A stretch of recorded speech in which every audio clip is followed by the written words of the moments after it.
ধনী হওয়ার খেলা নাম্বার 1, আপনার সমস্ত ঋণ পরিশোধ করুন। আপনার সমস্ত ঋণ পরিশোধ করলে আপনি ধনী হওয়ার প্রথম ধাপে থাকবেন। নাম্বার 2, আপনার বাজেট তৈরি করুন। আপনি কোন জায়গায় কত টাকা খরচ করবেন, কোথা থেকে কোথায় কত টাকা জমা করবেন, সেই বাজেটটা আপনি শুরুতে তৈরি করুন। এতে করে আপনি ধনী হওয়ার পথে আরো এক ধাপ এগিয়ে যাবেন। নাম্বার 3, ভালো কোনো স্কিল শিখুন। ভালো কোনো স্কিল শিখলে আপনার ধনী হতে কখনোই কোনো দেরি হবে না। আপনি যত বেশি স্কিলড হবেন, আপনি ধনী হওয়ার পথে তত দ্রুত এগিয়ে যাবেন। নাম্বার 4, কঠোর পরিশ্রম করুন। কঠোর পরিশ্রম কখনো মানুষের সাথে বেইমানি করে না। আপনি যত বেশি পরিশ্রম করবেন, তত বেশি ধনী হওয়ার পথে এগিয়ে যাবেন।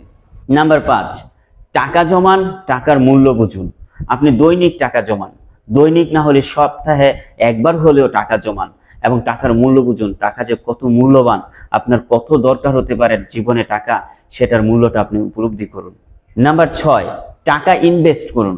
কোন জায়গায় ইনভেস্ট করলে আপনার টাকা আরো বেশি বৃদ্ধি পাবে, আপনি আরো বেশি ধনী হতে পারবেন, খুব দ্রুত ধনী হতে পারবেন, সেটা খুঁজে বের করুন।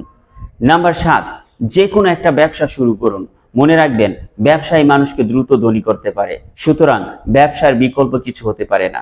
আপনি ব্যবসা করেন, ইনশাল্লাহ আপনি খুব দ্রুত বড়লোক হতে পারবেন। নাম্বার 8, চাকরি তৈরি করুন। আপনি অন্যকে যখন চাকরি দেওয়ার অ্যাবিলিটি তৈরি করতে পারবেন নিজের মাঝে, তখনই বুঝতে পারবেন আপনি দিন দিন ধনী হচ্ছেন। আর ধনী হওয়ার খেলাটা কিন্তু অত্যন্ত আনন্দের।